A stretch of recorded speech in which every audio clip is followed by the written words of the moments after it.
देश में बढ़ती महंगाई ने जनता की कमर तोड़ दी है। पेट्रोल डीजल से लेकर सीएनजी तक सारे ईंधन महंगे हो गए हैं।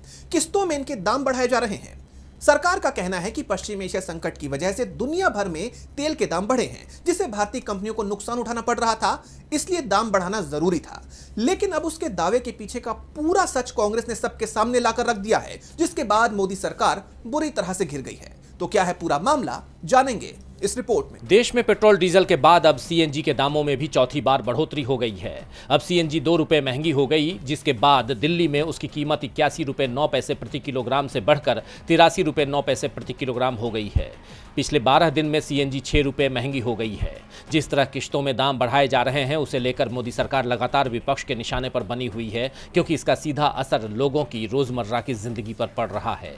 खाने पीने के सामान से लेकर आने जाने का किराया तक सब कुछ महंगा हो रहा है। जिस रफ्तार से महंगाई बढ़ रही है, उनकी आमदनी में उछाल नहीं आ रहा। ऐसे में कई लोग जो अब तक अपनी 2 वक्त की रोटी का बंदोबस्त कर लेते थे, उनके लिए अब वो भी करना मुश्किल हो जाएगा। विपक्ष का आरोप है कि सरकार देश की जनता को गरीबी की तरफ धकेल रही है। वहीं सरकार का दावा है कि पश्चिम एशिया संकट की वजह से दुनिया भर में कच्चे तेल के दाम बढ़े हैं, जिससे भारतीय कंपनियों को नुकसान उठाना पड़ रहा था, इसीलिए दाम बढ़ाना जरूरी था। लेकिन कांग्रेस ने उसके इस दावे की पोल खोलकर रख दी है। पार्टी ने जनवरी से मार्च 2026 तक देश की 3 बड़ी कंपनियों के कुल मुनाफे का आंकड़ा पेश करते हुए कहा कि मोदी सरकार तेल कंपनियों के घाटे का रोना रो रही है। लेकिन सच क्या है, जान लीजिए। अमेरिका ईरान युद्ध के बीच तेल कंपनियों ने जमकर मुनाफा कमाया है। जनवरी से मार्च 2026 में देश की 3 बड़ी तेल कंपनियों का कुल मुनाफा 41% रहा। Indian Oil Corporation 11,377 crore 51 lakh रुपए, Hindustan Petroleum Corporation Limited 4,901 crore 50 lakh रुपए,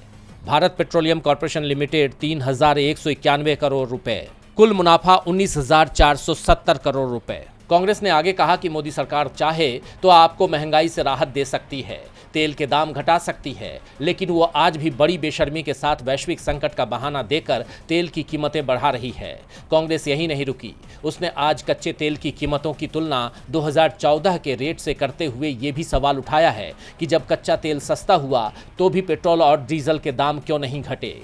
कांग्रेस अध्यक्ष मल्लिकार्जुन खड़गे ने तंज कसते हुए लिखा है, हाथ कंगन को आरसी क्या, पढ़े लिखे को फारसी क्या। पीआईबी के अधिकृत बयान के अनुसार आज से ठीक 12 साल पहले 26 मई 2014 को जब प्रधानमंत्री नरेंद्र मोदी ने सत्ता संभाली थी, उस दिन भारतीय बास्केट का कच्चा तेल $108.05 प्रति बैरल था और डॉलर रुपया एक्सचेंज रेट 58 रुपये 59 पैसे थी। उस समय पेट्रोल 71 रुपये 51 पैसे और डीजल 56 रुपये 71 पैसे प्रति लीटर मिल रहा था। आज कच्चे तेल की कीमत $99 प्रति बैरल से कम है, लेकिन पेट्रोल और डीजल के दाम बढ़कर क्रमशः 102 रुपये 12 पैसे और 95 रुपये 20 पैसे प्रति लीटर हो गए हैं।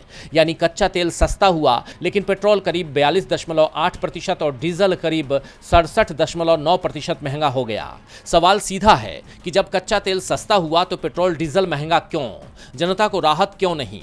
यानी कांग्रेस ने पूरे तथ्यों के साथ मोदी सरकार की सच्चाई उजागर कर दी है, जिसके बाद उसकी नीतियों पर उठते सवाल और मजबूत हो गए हैं। अब देखना यह होगा कि इन सवालों के जवाब में मोदी सरकार क्या कहती है। डीबी लाइव की रिपोर्ट।